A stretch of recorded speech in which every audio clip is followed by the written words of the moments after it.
Bonjour à tous, mon nom est François Letarte. Bienvenue sur ma chaîne JDR de 30, une chaîne consacrée aux jeux de rôle sur table avec une vie de rôliste et un autre bilan jeu de rôle jeunesse. Donc, c'était la semaine dernière, le mercredi soir en ligne, Chroniques oubliées. Il manquait un joueur, mais à 3 jours, on s'en est sorti. J'ai un peu, depuis la dernière comme vraie aventure et celle-là, tu sais, comme fait une ellipse. Ils ont traversé un désert dans lequel il y avait potentiellement plein de dangers. Mais il me reste comme genre 2 séances, c'est ça avec eux autres. Fait que tu sais, j'ai voulu raccourcir ça. Au début de la série 10, ils voulaient aller tuer la reine. J'ai ri d'eux autres. Parce qu'elle va être dure à tuer. Mais il y a d'autres objectifs qui se sont fixés entre-temps.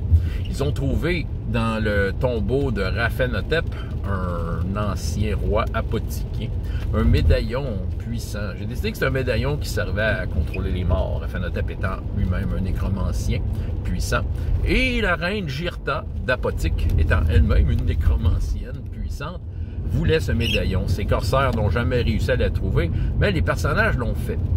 Je dirais que la séance est intéressante. Je pense que c'est la première fois, vraiment première fois que dans un contexte en ligne avec des écoles secondaires là, de cette lignée-là, ça c'est Chambly, j'ai déjà fait aussi un peu Montréal. C'est la première fois qu'il y avait vraiment comme du roleplay, puis que tu sais, le roleplay prenait place, tu sais, que l'interaction avec les personnages non-joueurs avait une certaine incidence. J'ai voulu mettre le contexte. Tu sais, le château de la reine Jirta, j'ai décidé que les briques, c'était des crânes. Okay, on niaise pas avec le POC. Et comme ça, les joueurs étaient impressionnés. Oh ouais, les briques de l'enceinte du château de la reine sont des crânes. Fait que là, tu sais, déjà, là, on niaise pas. Tu sais, en intérieur de l'enceinte, quand on s'approche de la reine Jirta, ben, il y a parmi ses gardes des squelettes, tu sais. Fait que, tu sais, j'ai vraiment posé l'ambiance de quoi que, écoute, c'est une nécromancienne de haut niveau, elle niaise pas avec le POC. Et avec tout ça, écoute, il y a eu une scène dans laquelle il se faisait escorter par des gardes, puis là, tu sais, questionner, puis tu sais, OK, on va demander à la reine, tout ça, puis pendant ce temps-là, dans cet univers-là, les femmes, c'est les chefs de guerre. Mais là, il y a eu un moment donné où il n'y avait plus de, tu sais, tous leurs chefs, des chefs féminines, étaient partis consulter la reine à savoir qu'est-ce qu'on fait avec nos nouveaux invités, fait qu'ils étaient entourés de gardes-gars, puis là, ils ont voulu se le jouer rough and tough. Puis, tu sais, le ranger du groupe, son ours, ben c'est ça. J'ai fait une scène classique d'intimidation juste pour, encore une fois, poser l'ambiance. Puis, t'allais voir, il dit, moi, ce soir, je vais manger de l'ours. Écoute, la bataille qui est partie, pif, paf, pouf. Écoute, ça se battait à main nue, là. Tu sais, c'était l'honneur, là. Puis, l'ours s'en mêlait. Puis, tout ça, tu sais, ça faisait film, ça se roulait dans le sable. Tu sais ça. Puis, à un moment donné, leur commandant est arrivé, mais qui a commencé ça? Puis là, c'est ça. Fait que là, la reine voulait accueillir les nouveaux personnages avec bienveillance. Fait que là, le gars qui a comme provoqué l'autre avec son histoire d'ours, il s'est fait amener par ses copains parce qu'il allait se faire punir. Là, la punition a l'air bien terrible dans ses yeux. Tu sais, c'était un peu de décrire là, la panique. Tu sais, le gros gars tough, mais soudainement, là, qui est réduit là, parce qu'il a tellement peur de ce qu'il va subir. Tu sais, c'était un peu poser cette ambiance-là. Ils ont rencontré la reine, mais je pense que les joueurs ont été astucieux. Tu sais, ils auraient pu faire « j'attaque », mais ils ont comme compris qu'il était fort. J'ai été transparent à la séance d'avant, je savais un peu, tu sais, les stats. Tu sais, son garde du corps, c'est quoi ses stats? Puis il s'avance dans la barnouche qui peut les écraser d'une main. Fait qu'ils ont remis le médaillon. OK. J'aurais pensé qu'il aurait essayé de se fuir dans la ville, ça aurait été une option, mais non, ils ont décidé de faire face à la reine, tout ça, puis elle veut les récompenser. Mais là, ils veulent prendre le temps d'y penser, parce qu'ils redoutent son cadeau. Un des cadeaux, c'est qu'ils sacent leur camp, elle leur donne un bateau, allez-vous-en, merci pour le médaillon.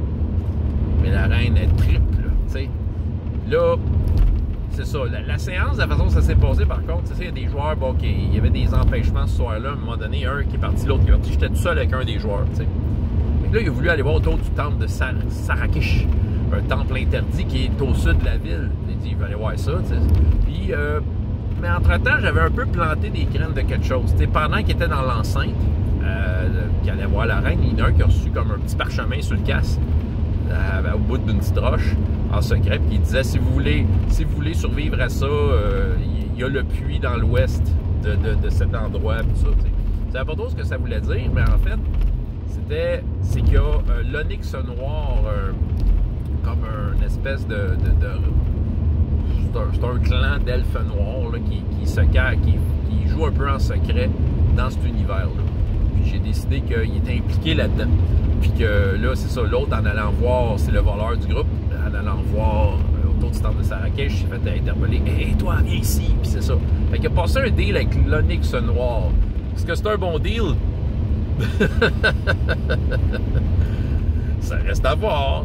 Ben, reste que lui, il voyait un avantage parce que il y avait une capacité qu'il voulait débloquer, qu'il aurait débloqué au prochain niveau, mais j'ai comme un peu donné une avance sur sa capacité. En fait, un peu la donner en cadeau. Je vais te montrer comment faire ça. Ça s'appelle Ombre Mouvante. Puis ça fait très bien avec des elfes noirs qui se cachent, tout ça. Fait que, sauf que, elle a montré comment faire, mais il a dit, il faut que tu me ramènes le médaillon pour qu'on puisse le détruire. Fait que là, il faut qu'il ait revolé le médaillon à la reine Jirda. Fait que je pense que ça va être un peu ça, parce que tuer la reine, il y a comme de quoi d'un peu d'utopique. Je les empêcherai pas, mais clairement, moi non plus, je m'empêcherai pas de rouler des dés pour la reine, puis ils vont souffrir. Mais au moins, tu sais, s'ils souffrent, ils vont avoir souffert en ayant essayé, tu sais. Mais, OK, là, tu sais, j'ai comme un peu mis entre les mains du voleur. Regarde, va me rechercher le médaillon, puis on va faire un deal ensemble. L'affaire est que je ne sais pas si je vais refaire avec eux autres l'année prochaine d'autres séances. Tu sais, c'est très random. Je ne sais pas c'est qui ces petits gars-là. Tu sais, je les vois pas, ils mettent pas leur caméra, puis c'est bien correct. Puis, tu sais, je sais que j'en ai un qui était... Tu sais, c'est ça qui arrive, c'est très instable. L'année passée, tu sais, avant les fêtes, j'en avais un qui faisait partie de la gang l'année passée, mais j'ai l'impression que son ami n'a pas suivi, fait qu'il était comme moins motivé. Tu sais, en tout cas, tu sais, il y avait comme, c'est ça.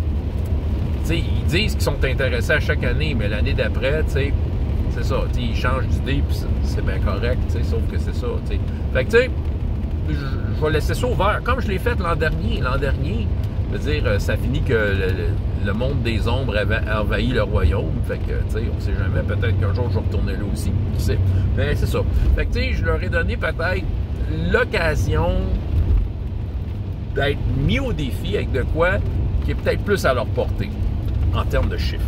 On verra bien. Mais c'est ça. Fait que c'était pas mal intéressant comme petite game. Plus de roleplay, ça a fait du bien, ça fait le changement. Voilà, François Letarte, JDR D30, et jusqu'à la prochaine fois, il y a autant de plaisir dans la vie que dans les jeux. Au revoir!